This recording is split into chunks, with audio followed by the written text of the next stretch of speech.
The consumer news tonight, we want to tell you about what experts call dark patterns. So here's what I mean. If you shop or just surf the web, money experts say those patterns are key to enticing you to spend money you otherwise wouldn't. In fact, financial expert Ted Jenkin tells me it's particularly potent when it comes to travel.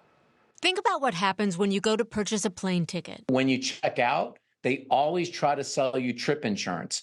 And in the upper right-hand corner, it's generally in green, which means it's good, and it says recommended.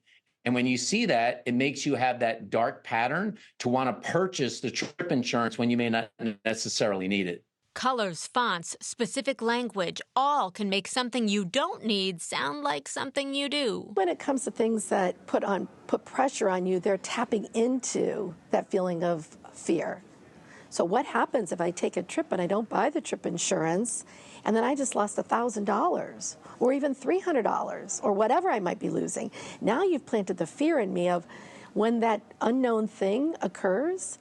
Psychologist Dr. Lori Stevick-Rust says our superpower is to pause and really think about whether insurance makes sense for your trip. Ted says it can be beneficial in some situations. For instance, if your trip is international or if your itinerary is very rigid with no room for error or choice. But if you have flexibility, Ted says, don't overthink it and read the fine print. When you go for buying trip insurance, there's actually a line on there that says something to the effect that the government encourages you to buy this insurance. But in general, I'm just not a big fan of it and not a big fan of extended warranties. So here's something else that was really interesting. Ted also advises, look at the credit card you use to purchase the trip because many of them already have perks that include some form of flight insurance.